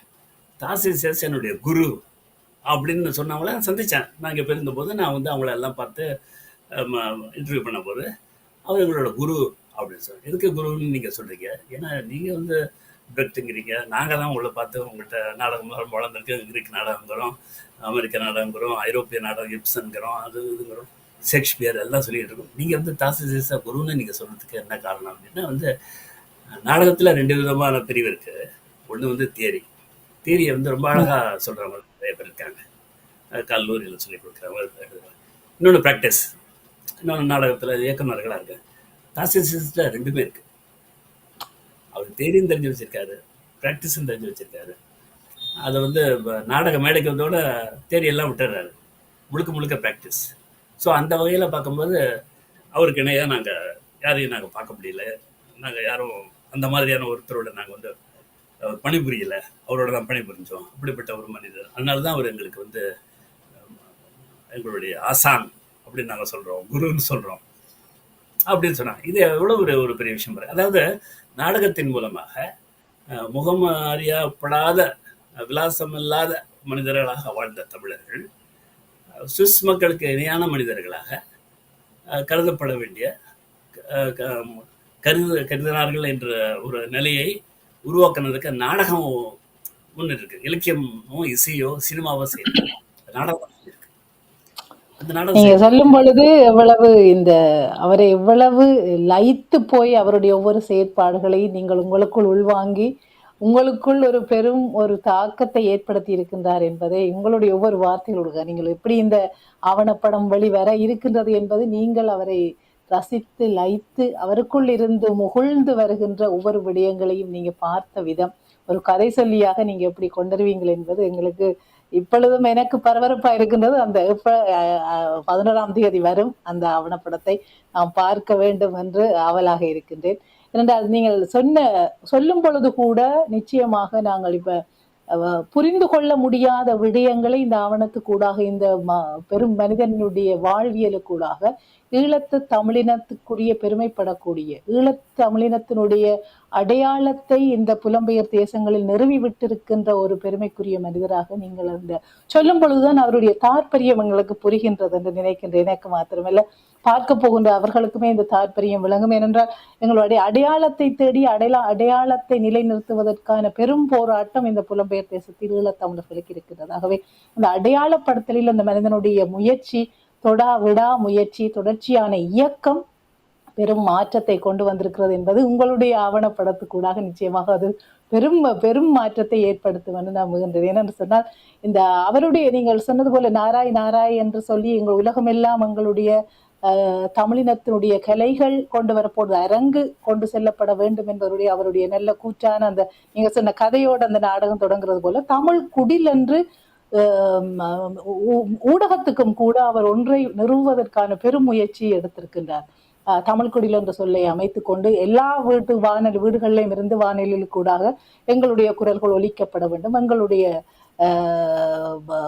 வானொலி ஈழத்தமிழ் வானொலி ஒலிக்க வேண்டும், உலகமெல்லாம் தமிழர்கள் இருக்கின்றோம் என்று சொல்லி அதை ஒருங்கிணைப்பதற்கான முயற்சித்திற்காகவே மக்கள் மத்தியில் தமிழ் மக்களை உலகளாவிய ரீதியில் ஒருங்கிணைப்பதற்கான பல திட்டங்களை நாடகத்துக்கூடாகவும் அவர் ஊடகத்துக்கூடாகவும் செய்ய முனைந்திருக்கிறார். இப்ப ஏடகர் என்ற அந்த பெரும் புத்தகத்தை நீங்க காட்டினீங்க, அது ஒரு பெரிய ஆவணமாக வந்திருக்கிறது. அப்படியான ஒரு பன்முகத்தன்மையோடு தான் தாசிஸ் அவர்கள் எல்லோருடைய மனங்களிலும் இருக்கின்றார். இப்ப ஒரு ஆவணப்பட தயாரிப்பாளர், ஆவணப்பட இயக்குனராக இப்ப நீங்கள் நாடகத்தை லயித்து சொன்னது போல இந்த உங்களுடைய கதை கூடாக நீங்கள் ஒரு ஆவணப்பட இயக்குனருக்கு ஒரு நோக்கம் இருக்கும். இந்த ஒரு ஆவணப்படத்துல கூடாக எண்ணத்தை நான் சொல்ல வருகின்றேன் என்றது இவருடைய பணிகளுள் நாடகர், ஏடகர் என்ற அந்த பன்முகத்தன்மைக்குள் உங்களுக்கு அதிகமாக துருத்தி நிற்கின்ற அல்லது அதிகமாக இது பதியப்பட வேண்டிய ஆவணப்படுத்த வேண்டிய உலகுக்கு சொல்ல வேண்டிய விடயம் என்ற விடயம் எது ஆக கூடுதலாக இருக்கின்றது? நான் அவரை முதன்மையாக ஒரு நாடகராக தான் பார்க்கிறேன். ஊடகர் என்பது பின்னால் வந்த ஒரு விஷயம் தான். அது ஒரு தேவையின் பொருட்டு வந்தது. அவர் உலகம் பூரா எதை எடுத்துக்கொண்டு போயிருக்கிறார் என்பதை ஊடகத்தை விட நாடகத்தை தான் எடுத்துக்கொண்டு போயிருக்கிறார். நீங்கள் அவரை ஈழக்கூத்தன் என்று சொல்கிறீர்கள். அந்த நிலையெல்லாம் தாண்டி விட்டதாக நான் நினைக்கிறேன். ஈழத்திற்கு மட்டும் சொல்லக்கூடிய ஒரு விஷயமாக அவர் இல்லை, ஒரு கலைஞர். அப்படி நான் அவரை பெருங்குத்தன் என்று அழைக்கிறேன். ஈழத்தை தாண்டிய ஒரு பெருங்குத்தனாக அவர் எனக்கு தோன்றுகிறார். அப்படித்தான் நான் அவரை நினைக்கிறேன். எனவே அவருடைய முக்கியமான ஒரு வகிபாகம் என்றால் அல்லது ஒரு முக்கியமான அவருடைய கான்ட்ரிபியூஷன் என்றால் என்னவென்றால் அது தியேட்டர், நாடகம் தான். நாடகம் என்கிற ஊடகம், அப்படித்தான் நான் பார்க்கிறேன். ஐபிசி என்கிறது அவருடைய செயல்பாடுகளில் முக்கியமானது. ஏனென்றால் அதற்கும் அவர் முன்னோடியாகத்தான் இருந்திருக்கிறார். அந்த ஊடகத்தின் முன்னோடியாக புலம்பெயர்ந்த தமிழர்களுக்கு எல்லாம் ஒரு வானொலி சேவை வேண்டும், அது எல்லோரையும் இணைக்க வேண்டும், அந்த கல்வி அதன் மூலமாக கொடுக்க வேண்டும், பல செய்திகளை தர வேண்டும் என்கிற பெரிய நோக்கத்தில் தான் அதையும் ஆரம்பித்திருக்கு. அது அவருடைய செயல்பாடு, இதிலிருந்து வெளிவந்த ஒரு செயல்பாடு என்று நினைக்கிறேன். அதை பலர் தொடர்ந்து கொண்டிருக்கிறார்கள். ஆனால் இதை நாடகத்தை தொடர்ந்து கொண்டிருப்பது இவர் தான் என்று நினைக்கிறேன். இன்னமும் அவர் பயிற்சிகள் கொடுத்து கொண்டும் செய்து கொண்டும் ஒரு உலகளாவிய தன்மைக்கு தமிழ் நாடகத்தை எடுத்துக்கொண்டு செல்வதற்கும் தாசிஸ் முக்கியமானவர். ஏடகர் என்பது அவர் எழுத்தாளர் என்கிற ஒரு விஷயம். அவருடைய நாடகங்கள் எல்லாமே ஒரு அரசியல் தன்மை வாய்ந்த நாடகங்கள், ஒரு பொழுதுபோக்கான நாடகங்கள். எல்லா நாடகங்களுமே அரசியலான ஒரு தீவிரமான அரசியலை முன்வைக்கக்கூடிய ஒரு அவர் இதிகாசங்களை எடுத்துக்கொண்டாலும் சரி, சமகால வாழ்க்கையை எடுத்துக்கொண்டாலும் சரி, அல்லது வந்து சரித்திரத்தை எடுத்துக்கொண்டாலும் சரி, அல்லது பிற நாட்டினரின் இதிகாசங்களை, வரலாற்றுகளை எடுத்துக்கொண்டாலும் சரி, எல்லாவற்றிலும் ஒரு அரசியல். அந்த அரசியலை ம். அந்த அரசியல் வந்து ஒரு வெளிப்படையான ஒரு பரப்புரையான ஒரு அரசியல் அல்ல. அப்படிப்பட்ட ஒரு ம். அரசியல் அல்ல அது. பரப்புரையான அரசியல். உடனடியாக அதை புரிந்து கொள்ள வேண்டும், உடனடியாக அதற்கு ஏதோ ஒரு சொல்யூஷன் போக வேண்டும் என்கிற மாதிரியான ஒரு நாடகமாக இல்லாமல் ஒரு ஆழ்ந்துணர்ந்து செய்யக்கூடியதாக அழகியல் உணர்வு இருக்க வேண்டும். அதே சமயத்தில் அழகியல் உணர்வில் அறம் சார்ந்த விஷயங்கள் பின்னுக்கு தள்ளப்படக்கூடாது. அவைகள் முக்கியமானவையாக இருக்க வேண்டும். எதற்காக நாம் கூடுகிறோம், எதற்காக இவற்றையெல்லாம் செய்கிறோம் என்கிற எண்ணத்தை நாம் மறந்துவிடக்கூடாது என்கிற ஒரு புரிதலுடனும் அதற்கான உத்வேகத்தையும் அது அளிப்பதாகவும் அந்த நாடகங்களை அவர் வடிவமைக்கிறார். அதற்குத்தான் அவர் தன்னுடைய ஒரு பெரிய பாரம்பரியத்தை கொண்டு வருகிறார். ஒரு பெரிய வெயிட்டோட தான் அவர் வராரு. அவர் சிங்கிளா அப்படி வர்றதில்லை. ஒரு சூட்கேஸோட வந்தார் போனாருங்கிற மாதிரி இல்லாமல் எல்லாத்தையுமே எடுத்துகிட்டு வந்து அதை இறக்கி அதெல்லாம் செய்கிறாரு. அதற்கெல்லாம் வந்து இடம் கொடுப்பது அவருடைய நாடகம். எனவே அவர் முதன்மையாக ஒரு ஒரு நாடகர் என்று நான் நினைக்கிறேன். கலைக்காக மாத்திரமல்ல, மக்களுக்கானது என்றது அவருடைய ஒரு வாக்கியமாக நான் அடிக்கடி வாசிப்பதுண்டு, பார்ப்பதுண்டு.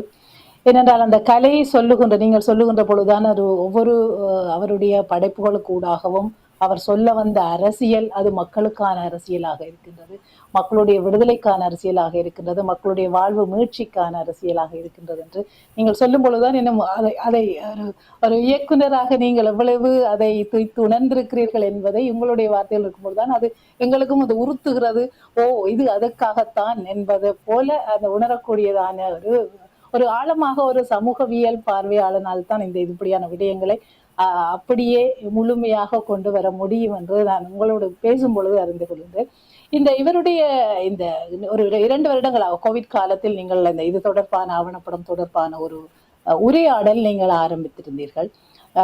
எங்கெங்கெல்லாம் நீங்கள் இவரை நீங்கள் வியந்து பார்க்கின்ற பொழுது 4 கோணத்தில் இருந்து கொண்டு நீங்கள் இந்த ஆவணப்படத்தை தயாரிப்பதற்கான முயற்சிகள் இருந்தது. சுவிஸ்ல ஒரு ஆள், இலங்கையில் ஒரு ஆள், இந்தியாவில் ஒரு ஆள், லண்டன்ல ஒரு ஆள் என்று அந்த 4 பேருமே அந்த 4 கோணங்களையும் இணைக்கின்ற ஒரு செயற்பாட்டில் நீங்க இறங்க வேண்டிய தேவை இருந்திருக்கும். எங்கெங்கெல்லாம் பயணம் செய்தீர்கள்? எவ்வளவு காலமான எவ்வளவு நேரமான ஒரு தொகுப்பாக எடுத்து இறுதியாக ஆவணப்படமாக இதை கொண்டு வந்தீங்க? இது முதல்ல ஒரு படம் எடுக்கும் பொழுது இதை வந்து நாங்கள் எங்களுக்குள்ள பேசிக்கிட்ட போது ஒரு 45 மினிட்ஸுக்கு ஒரு படம் எடுக்கலாம் அப்படின்னு நினச்சோம். அப்படிங்கிறது நானும் சரி ஒரு 45 மினிட்ஸ் எடுக்கலாம் அப்படிங்கிற ஒரு எண்ணத்தில் தான் நான் சொன்னேன். ஆனால் இதை நான் தொடர்ந்து எடுத்துக்கொண்டே போக போக இது ஃபோல்டாக போயிட்டே இருக்கு. ஏன்னா அவர் வந்து ஆரம்பிக்கிறது வந்து இலங்கையில் ஆரம்பிக்கிறாரு. இலங்கையில் ஆரம்பிக்கும் போது அப்போ ஒரு 10 வயசுலேருந்து ஆரம்பிக்கிறாரு. அப்படி பார்க்கும்போது 10 வயசுலேயே அவர் வந்து ஒரு குசேலர் நாடகத்தில் நடிக்கிறார். அதெல்லாம் உங்களுக்கு தெரிஞ்சிருக்கும். குசேலர் நாடகத்தில் வந்து குசேலருங்கிறவர் ரொம்ப வறுமையில் இருக்கிற ஒரு கதாபாத்திரம், ஒரு புராண கதாபாத்திரம். அவர் வந்து கிருஷ்ணர்கிட்ட போய் பார்க்குறாரு. எனக்கு குசேலர் வந்து கிருஷ்ணரோட பாய்ஹுட் ஃப்ரெண்டு. அவர் போகிறாரு. போகும்போது குசேலருக்கு நிறைய குழந்தைகள், ஏராளமான குழந்தைகள் எல்லாம் வந்து பசியோடு இருக்காங்க. அங்கேருந்து ஒரு பெரிய பாத்திரத்தில் சாப்பாடு கொண்டு வர்றாரு. கொண்டு வந்தோட அந்த குழந்தைகள்லாம் வந்து அதை கொண்டு வந்த உடனே அதை வந்து அவங்களும் தாவி போயிருந்து அதில் இந்த உணவை பறித்து சாப்பிட்றாங்க. அப்படி குசேலரோட மூத்த மகனாக தான் இவர் தாசிசியஸ் அந்த பள்ளி நாடகத்தில் நடிக்கிறார். அவர் ஏழவாலையில் அவர் அந்த பள்ளியில் தான் அவர் நடிக்கிறார். அவர் அப்போ அவர் நடிக்கும்போது வந்து என்ன பண்ணுறாருன்னா, இடுப்பில் வந்து ஒரு துணி மட்டும்தான் கட்டியிருக்காரு. சின்ன பையன் தானே, அதனால ஒரு துணி மட்டும்தான் கட்டியிருக்காரு.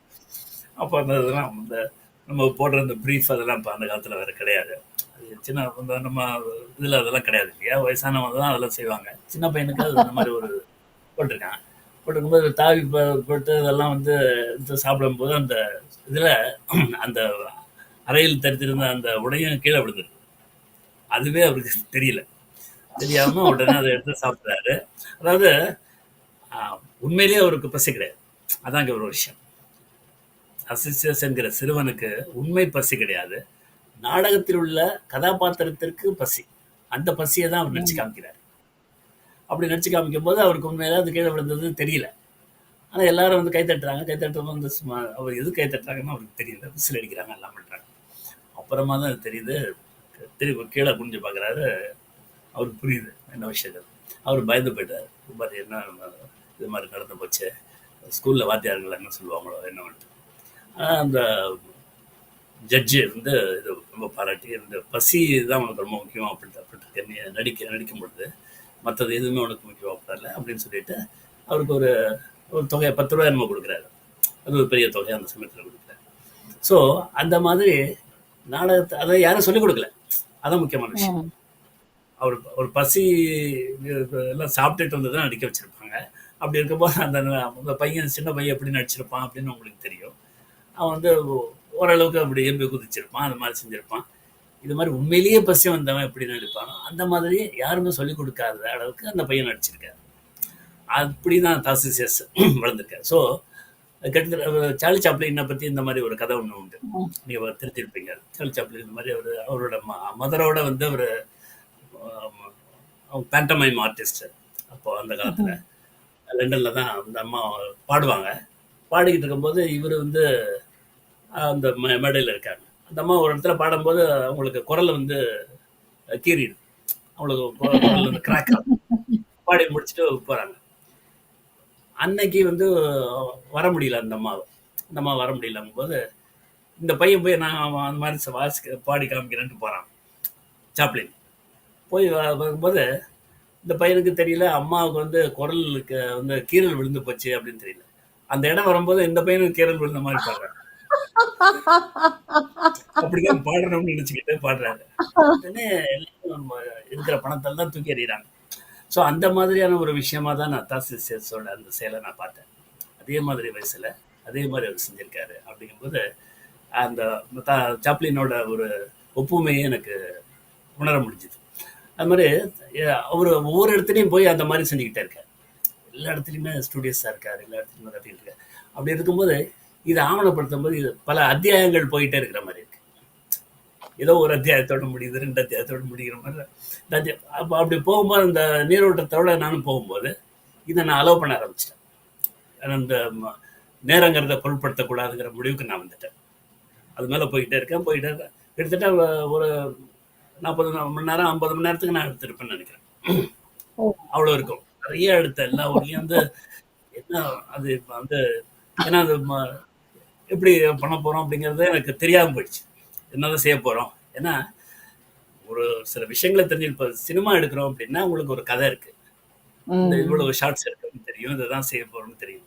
இது ஒரு சர்ப்ரைஸாக இருக்கு. எடுக்க போக சர்ப்ரைஸ் வந்துக்கிட்டே இருக்கு. அப்படி இருக்கும்போது நீங்கள் எப்படி அதை கண்ட்ரோல் பண்ண முடியும்? So I let myself go with the flow. போட்டோம் அப்படின்னு சொல்லிட்டு நான் எல்லா ஊருக்கும் போகிறது, எல்லாத்தையும் எடுக்கிறது, யாரையும் பார்க்கறது, எல்லாத்தையும் இது பண்ணுறது. அவங்களுக்கே தெரியாத விஷயங்களை அவங்க சொல்லுவாங்க. அதனால் இது என்ன மாதிரி ஷேப் போகிறத பற்றி எனக்கு தெரியவே இல்லை. இது எப்படி வரப்போகுது, இங்கே வரப்போகுது, எங்கே ஆரம்பிக்க போகிறோம், சுவிஸ்லேருந்து ஆரம்பிக்க போகிறோமா, லண்டன்லேருந்து ஆரம்பிக்க போகிறோமா, ஆரம்பிக்க போகிறோம், எனக்கு ஒன்றுமே தெரியல. சரி, எல்லாத்தையும் அதை பற்றி முதலியே ஒரு எண்ணத்தை கொண்டு வரக்கூடாதுங்கிற முடிவில் முடியட்டும், படம் முடியட்டும், அதற்கப்புறமா பார்க்கலான்னு சொல்லிட்டு எல்லாம் முடிஞ்ச போது கிட்டத்தட்ட ஒவ்வொரு இடத்துலையும் ஒரு வாழ்க்கை, ஒவ்வொரு இடத்துலையும் ஒரு கதை இருக்குது. ஸ்ரீலங்காவில் ஒரு விஷயத்த சொல்கிறாங்க எல்லாரும், அவரை பற்றி சொல்கிறதெல்லாம். அவர் அந்த குழந்தை சண்முகலிங்கம் அவரை பற்றி சொல்கிறார். அவர் தான் முதல்ல நாடகத்து கல்லூரி ஆரம்பிக்கிறார் இலங்கையில். அவரு வந்து இப்போ வந்து அந்த சமயத்தில் ஜாஃப்னாவில் இருக்கும்போது இவர் வந்து கொழும்புல இருக்கார். கொழும்புல அவர் வந்து ஒரு கல்வி அமைச்சகத்தில் மொழிபெயர்ப்பாளராகவும் வேற ஒரு வேலையும் செஞ்சுக்கிட்டு இருக்காரு. இவர் அங்கே வராரு, ஒரு வாரம் இங்கே வராரு. இங்கே வந்து வெள்ளிக்கிழமையும் வந்துட்டு சனிக்கிழமையும் ஞாயிற்றுக்கிழமை இங்கே இருந்துட்டு மறுபடியும் அங்கே போகிறாரு. எவ்வளோ தூரம் பாருங்கள், கொழும்புக்கும் ஜாஃப்னாவுக்கும் எவ்வளோ தூரம் போகிறது உங்களுக்கு தெரியும். சாதாரணமாக வந்துட்டு போக முடியாது. அப்படி வந்துட்டு போகிறாரு. இப்படியே கிட்டத்தட்ட 2 வருஷம் 3 வருஷம் இருந்திருக்காரு. இங்கே வந்து பயிற்சி கொடுக்கறது போகிறது அப்படின்னு. இதற்கு எந்த விதமான பிரதிபலனும் எதிர்பார்க்காம செஞ்சுருக்காரு.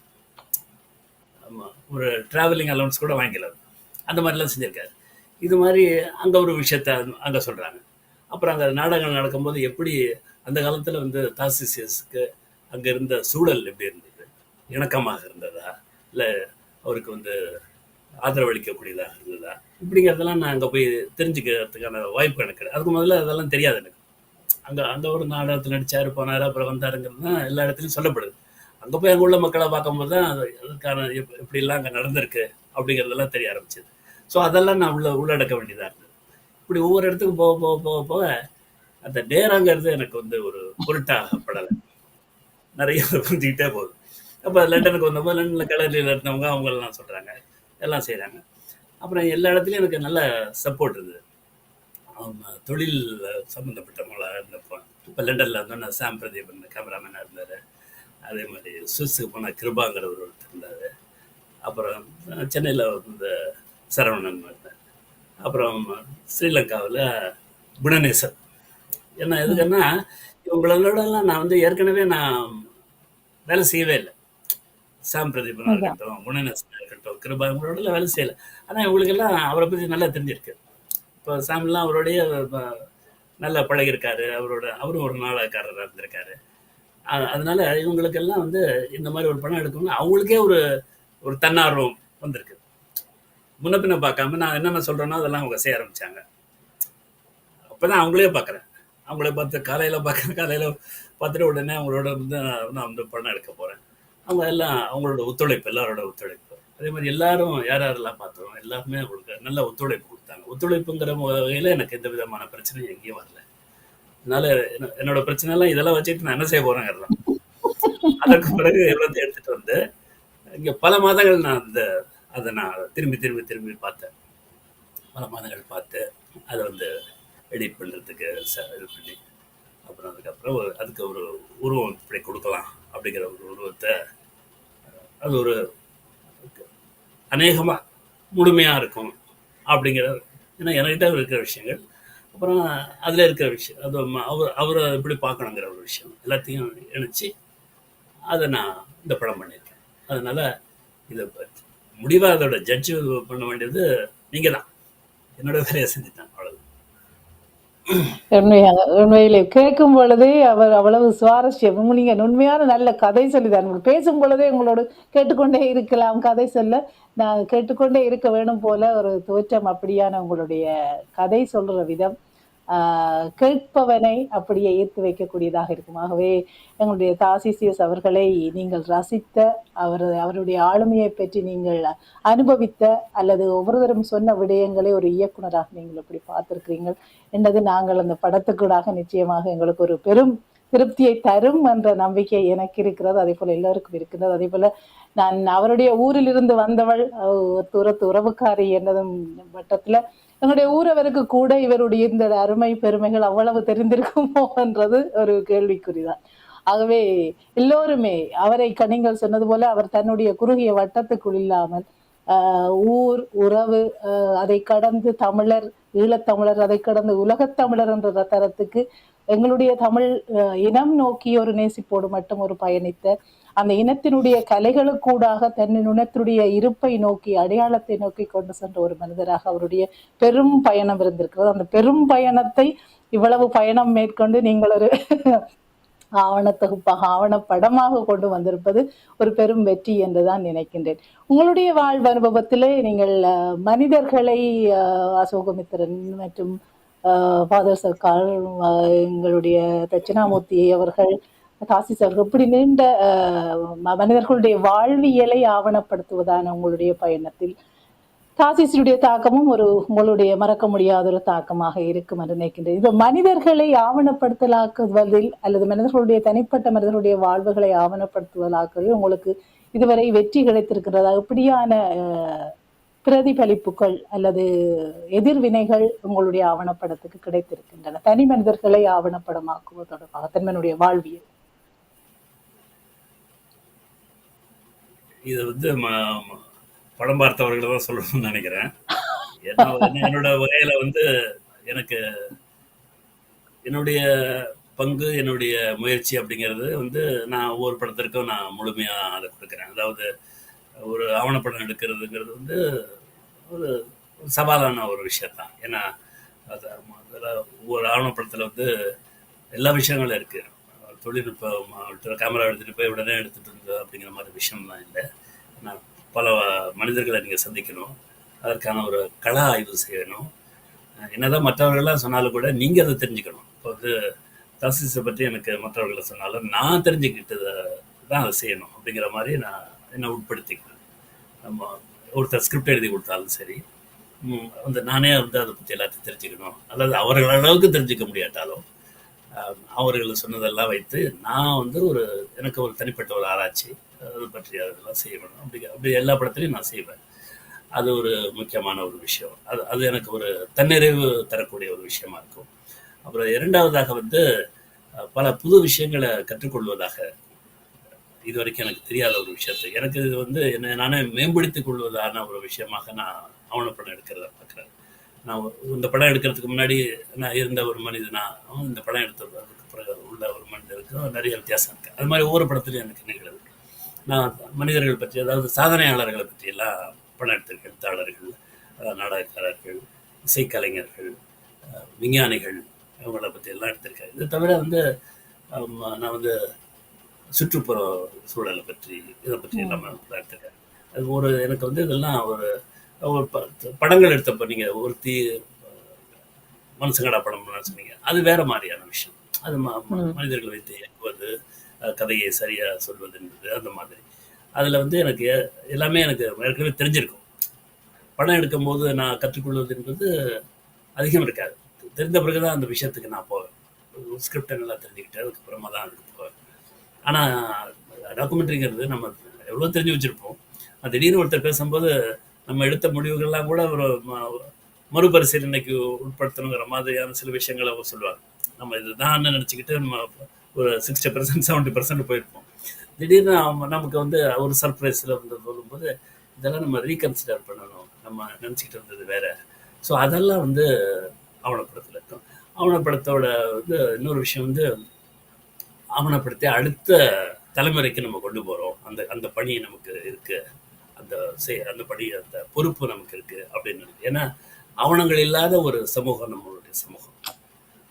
நீங்கள் வந்து இதை பார்த்தீங்கன்னா, நம்மளுடைய சரித்திரத்தை பார்த்தீங்கன்னா, யார் ஆவணம் எழுதியிருக்கா? கவிதை எழுதியிருப்பாங்க. மற்றபடி சரித்திரம் எழுதுனது இப்போ நம்ம மார்க்கோ போலோ பற்றி சொல்கிறோம், அல்பரினிங்கிறோம், அப்புறம் யுவான் சாங்கிறோம். இது மாதிரி வந்து யாத்திரிகர்கள்லாம் வந்து அவங்க சொன்ன வரலாற்றை வச்சு தான் நம்மளுடைய வரலாறு நம்ம எடுத்துக்கிறோம். நம்ம எழுதின வரலாறுங்கிறது கிடையாது. கவிதை, இலக்கணம் இதுதான் இருக்கு. அதில் வந்து எந்த அளவுக்கு நம்மளுடைய வாழ்க்கை, உண்மையான வாழ்க்கை, அதில் இருக்கிற வீரம் உண்மையிலேயே வீரமா, அதில் இருக்கிற காதல் உண்மையிலேயே அது நடந்ததா அப்படிங்கிறதுலாம் வேறு. அதெல்லாம் நிறைய கற்பனை எல்லாம் இருக்குது. அதெல்லாம் தாண்டிய ஒரு ஆவணங்கிறது போனீங்கன்னா நீங்கள் கல்வெட்டு அதெல்லாம் தான் போகணும். அதுலேயும் இந்த கல்வெட்டுலாம் எந்த அளவுக்கு அதிலெல்லாம் வந்து இருக்குது, ஒரு அரசனை பற்றியோ அதை பற்றியோ அது மாதிரிலாம் தான் இருக்கும். இல்லை சில சமயங்களில் வேறு விஷயம் இருக்கும். அது நமக்கு தேவையான ஆவணங்கள் நம்மளுக்கு நிறைய விஷயங்கள் இல்லாமல் போயிடுச்சு.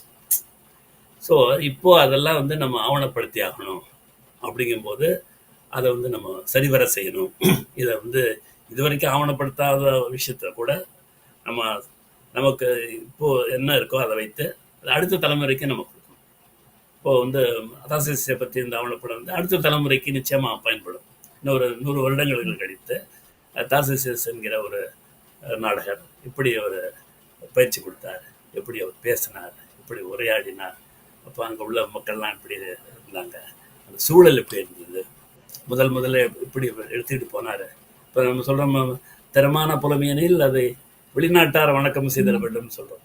அந்த மாதிரி வெளிநாட்டார் வணக்கம் செய்யப்பட்ட ஒரு மனிதர் அவர் இருக்கார், இவரோட புலமையின் மூலமாக. ஸோ இந்த மாதிரி விஷயத்தெல்லாம் நம்ம கொண்டு போகிறோம் இல்லையா, இதெல்லாம் ஒழுங்காக செய்யணும் அப்படின்னு நினைக்கிறேன். அதுதான் நான் செய்யறது நினைக்கிறேன். அதை நான் நிச்சயமாக இந்த நீங்கள் இந்தியாவில் இருந்து கொண்டு ஒரு ஜனரஞ்சக திரைப்பட சூழலுக்குள் உங்களுடைய தொடர்ச்சியாக ஆவணப்படம் தொடர்பாக பெரும் முயற்சியோடு பல படங்களை கொண்டு வந்திருக்கிறீர்கள். அது ஒரு பெரும் சவால். இது வர்த்தக ரீதியாக வெற்றி வருமா அல்லது எங்களுடைய முதலீட்டை திரும்ப தருமா என்ற கேள்விகளோடு ஒரு இந்த கத்தியில் நடப்பது போல்தான் நீங்க ஆவணப்படத்தை தயாரித்தல் நினைக்கிறேன். ஆனால் அதை கடந்து நீங்கள் அடுத்த தலைமுறைக்கு அதை கொண்டு செல்ல வேண்டும், சரியானதை தொகுக்க வேண்டும் என்ற ஒரு பெருமுயற்சியோடு செய்திருக்கிறீர்கள்.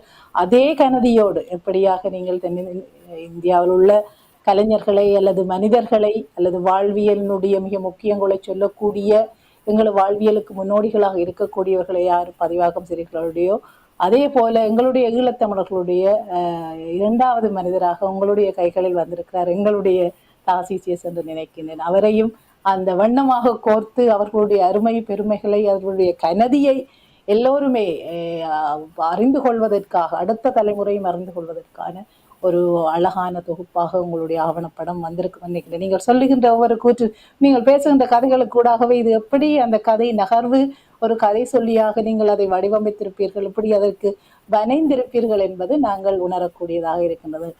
நிச்சயமாக எங்களுடைய ஈழத்தமிழர்களை பொறுத்தவரையில் ஆவணப்படுத்தல் என்பது சரியான குறை. ஒரு மனிதரை பற்றி தேட போனால் சரியாக நீங்க சொன்ன மாதிரி பத்திரிகைகள் அங்கேயா யாராவது எழுதியிருந்தால் எங்கேயாவது போஸ்டர்கள் இருந்தால் பார்ப்போம் மொழியே அதை காட்சி ஊடகமாக கொண்டு வருகின்ற கனதியை நாங்கள் அறிந்திருக்கவில்லை என்றுதான் நினைக்கிறேன். ஆகவே இனிவரும் காலங்களில் அதற்கான காட்சிப்படுத்தல்கள் விடயங்கள் அதற்கு கவனிப்பு தாசிஸ் அவர்களுடைய இந்த ஆவணப்படத்தை தொடர்ந்து பலருடைய ஆவணங்கள் வெளிவருவதற்கான முயற்சிகள் நடைபெறும் என்று நம்பிக்கை எனக்கு இருக்கின்றது. அது செய்ய வேண்டிய கடமையும் இருக்கின்றது என்று நினைக்கின்றேன். ஏனென்றால் எங்களுடைய அடையாளம் தாசிசிய தனியாக கொண்டு சென்ற ஈழத்தமிழர்களுடைய அடையாளம் காட்சி ஊடகங்களுக்கூடாக கூட ஆவணப்படுத்தப்பட வேண்டிய தேவையும் இருக்கின்றது. ஆகவே மிக்க நன்றி. உங்களுடைய பெரும் பயணம் இந்த வெற்றியாக இருந்திருக்கிறது. கலப்பில்லாத மனுஷராக மனிதர்களுடைய வாழ்வியலை அவர்களுடைய பண்பாட்டு கூறுகளை நாங்கள் தைத்துணர்வதற்கு ஒரு படமாக கொண்டு வந்திருக்கிறீர்கள். எங்களுடைய படம் பார்க்க போகின்ற பலர் காத்து கொண்டிருக்கின்றார்கள். மற்றது ஈழத்தமிழர்களுடைய ஆளுமைகளில் மிக முக்கியமான ஒருவராக தாசிசை நீங்கள் அடையாளப்படுத்துகிறீர்கள். அவரை பற்றிய இறுதியான பார்வையாளர்களுக்காக ஒரு இயக்குனராக நீங்கள் ஆவணப்பட இயக்குனர் ஈழக்கூத்த நேசி தாசிசியஸ் ஆவணப்பட இயக்குனராக நீங்க கூறப்போகின்ற வார்த்தைகள், நிறைவான வார்த்தைகள் என்ன? நீங்கள் கூறியது போல உங்களைப் போலவே நானும் இந்த படத்தை பார்த்துவிட்டு பார்வையாளர் என்ன சொல்ல போகிறார்கள் என்கிற ஒரு பரிதவிப்புடன் இருக்கிறேன். பார்த்த பிறகு அவர்களுடைய விமர்சனங்கள் என்ன, அவர்களுடைய எண்ணங்கள் என்ன என்பதை தெரிந்து கொள்ள உங்கள் மெய்வழி ஊடகத்தின் மூலமாக அது எனக்கு நிறைவேறும் என்று நினைக்கிறேன்.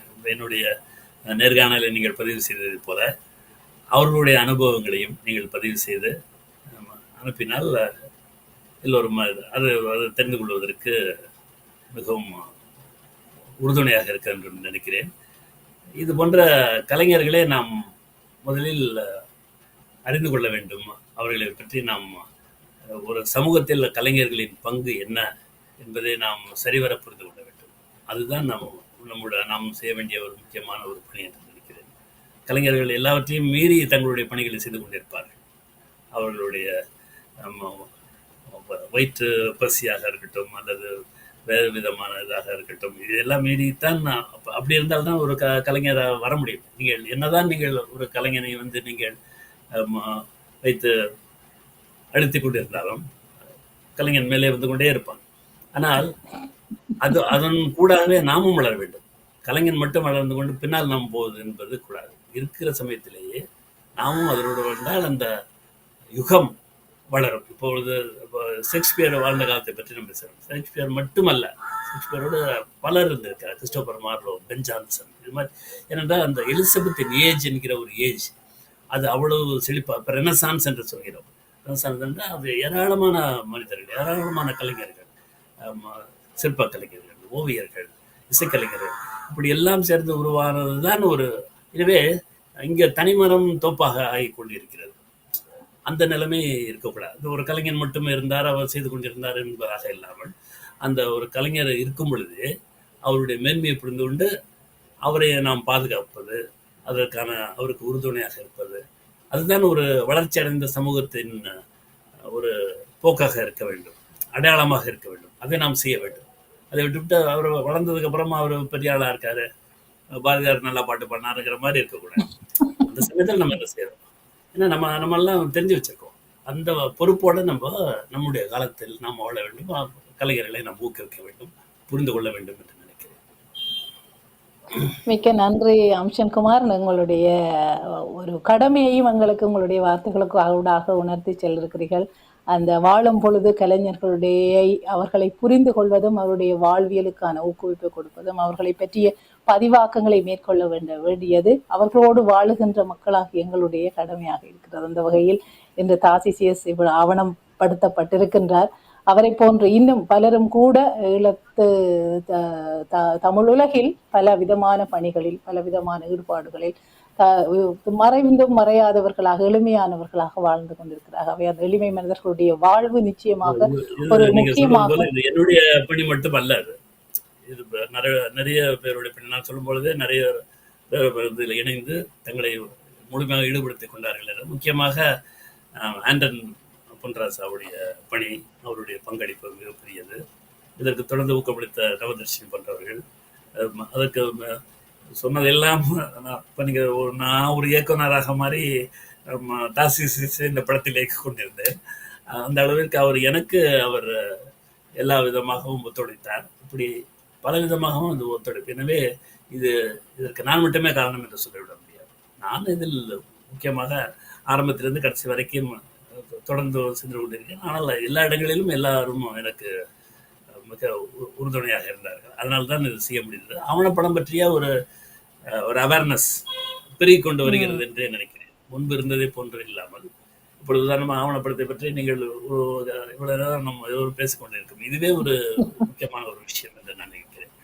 எனவே இன்னும் நிறைவு செய்வதற்கு கூட எனக்கு விருப்பம் இல்லை. ஆனால் நேரம் நின்று கொண்டு போகின்றதுனால் உங்களுடைய ஆவணப்படத்துல நீங்க தொகுத்தது மேல என் போக்கில் போக விடுவோமான்னு யோசித்து விட்டு போறது போகட்டும், போற இடத்துல நிறுத்துவோம். ஆனால் உண்மையிலே இது இந்த மனிதர்களுடைய ஆளுமை பற்றியும் அவருடைய வாழ்வியல் பற்றியும் பதிவாக்கம் அல்லது ஒரு விஷுவலைசேஷன் காட்சிப்படுத்தலுக்கூடான பணிகளில் ஈடுபடுகின்ற விதங்கள் என்பது ஒரு நிறுத்திவிட முடியாத ஒரு நீண்ட கலந்துரையாடலுக்குரிய ஒரு விடயமாகத்தான் இருக்கு. அதான் அம்சத்குமார் அவர்களோடு பேசும்பொழுது எனக்கு அவற்றை கதை கேட்கவே அவ்வளவு சுவையாக இருக்கிறார். சொல்ற விதமும் சாதாரண எந்த முற்சார்பு சிந்தனை மற்றும் ஒரு மனிதனுடைய ஆளுமையை கொண்டு வர்றதுக்காக ஒரு தனியாக பயணித்த ஒரு நல்ல இயக்குனராக நான் அவரோடு அருகில் இருந்து பார்த்த போது அவரை பார்த்துக்கிறேன்.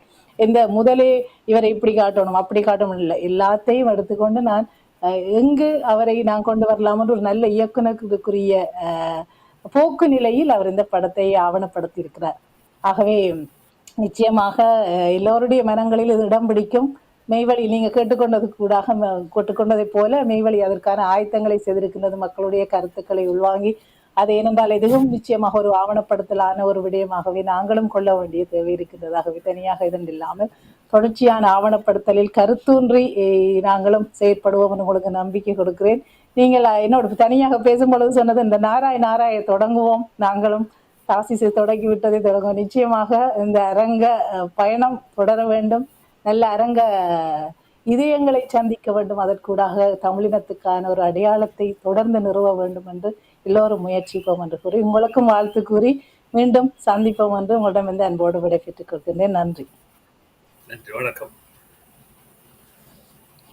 நன்றி நேயர்களே. இன்று மிகவும் சுவாரஸ்யமாக ஒரு ஆத்மார்த்தமான ஒரு உரையாடலை ஆவணப்பட இயக்குனர், எழுத்தாளர், திரைப்பட தயாரிப்பாளர் என்று பன்முகம் கொண்ட அம்சன்குமார் அவர்களோடு நடத்தியிருந்தது எனக்கு பெரும் நிறைவை தருகின்றது. அந்த நிறைவு எங்களுடைய ஈழக்கூத்தன் தாசிசிஸ் அவர்களுடைய வாழ்வியல் அரங்கு தொடர்பான அதிகமான அரங்கு தொடர்பான வாழ்வியல் ஆவணமாக வருகின்றது, ஆவணப்படமாக வருகின்றது. ஒரு பெருமிதத்தை நிறைவை தருகின்றது. எங்களுடையவர்களுடைய அவருடைய வாழ்வு ஆவணப்படுத்தப்பட்டிருக்கின்றது. ஆகவே இந்த ஆவணப்படம் எதிர்வரும் 5ஆம் தேதி ஆல்பர்டன் கம்யூனிட்டி ஹால், ஆல்பர்டனில் உள்ள கம்யூனிட்டி சென்டரில் இது வெளியிடப்பட இருக்கின்றது. முடிந்தவர்கள் அனைவருமே வருகை தந்து அந்த ஆவணப்படத்தை பார்த்து உங்களுடைய கருத்துக்களை பதிய வேண்டியது. எங்களுடைய ஈழத்தமிழத்தினுடைய அடையாளத்தினுடைய வெளிப்பாடாக வருகின்ற ஆவணப்படத்துக்கான உங்களுடைய பகிர்வுகளை எங்களோடு பகிர்ந்து கொள்வது மிக முக்கியமாக இருக்கின்றதாகவே எல்லோரும் வருகை தருவீர்கள் என்று நம்புகின்றேன். அந்த நம்பிக்கையோடு உங்களை இந்த ஆவணப்பட விழாவில் வெளியீட்டு விழாவில் சந்திப்பேன் என்று உறுதி கூறிக்கொண்டு மீண்டும் இன்னும் ஒரு நிகழ்ச்சியில் சந்திக்கும் வரை உங்களிடமிருந்து அன்போடு விடைபெற்றுக் கொள்கின்றேன். நன்றி, வணக்கம்.